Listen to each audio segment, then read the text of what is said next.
Hi అండి. Welcome to my channel. ఈరోజు నేను చేయబోయే రెసిపీ ఇడ్లీ పిండితో పునుగులు. ఈ పునుగులని క్రిస్పీగా అండ్ చాలా టేస్టీగా ఎలా ప్రిపేర్ చేసుకోవాలో చూద్దాం. దీనికోసం ముందుగా ఒక మిక్సింగ్ బౌల్ తీసుకొని 2 కప్పుల ఇడ్లీ పిండి వేసుకోవాలి. ఇడ్లీ పిండి గట్టిగా ఉండాలండి, లూజ్‌గా ఉండకూడదు.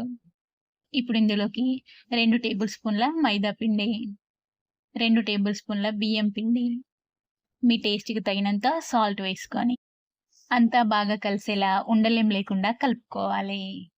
చూడండి, ఈ విధంగా కలుపుకున్నాక ఇందులోకి హాఫ్ టేబుల్ స్పూన్ జీలకర్ర, సన్నగా కట్ చేసిన ఒక మీడియం సైజ్ ఉల్లిపాయ ముక్కలు, సన్నగా కట్ చేసిన ఒక పచ్చిమిర్చి ముక్కలు, సన్నగా కట్ చేసిన ఒక 2 రెమ్మల కరివేపాకు, సన్నగా కట్ చేసిన కొద్దిగా కొత్తిమీర వేసుకొని అంతా బాగా కలిసేలా కలుపుకోవాలి.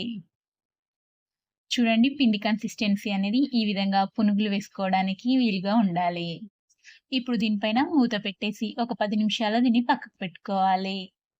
10 నిమిషాల తర్వాత మూత ఓపెన్ చేసి చిటికెడు వంట సోడా వేసుకొని అంతా బాగా కలిసేలా కలుపుకోవాలి.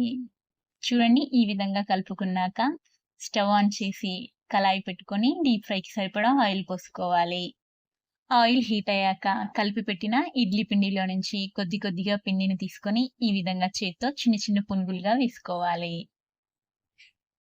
కళాయికి సరిపడా ఎన్ని పునుగులు పడతాయో అన్ని పునుగులు వేసుకోవాలి. మంటని మీడియం ఫ్లేమ్‌లో ఉంచుకొని ఈ పునుగుల్ని ఫ్రై చేసుకోవాలి.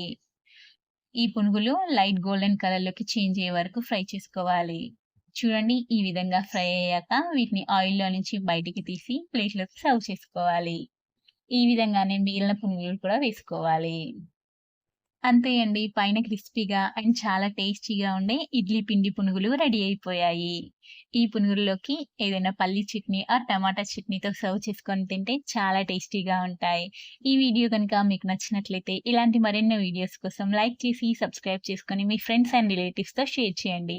Thanks for watching.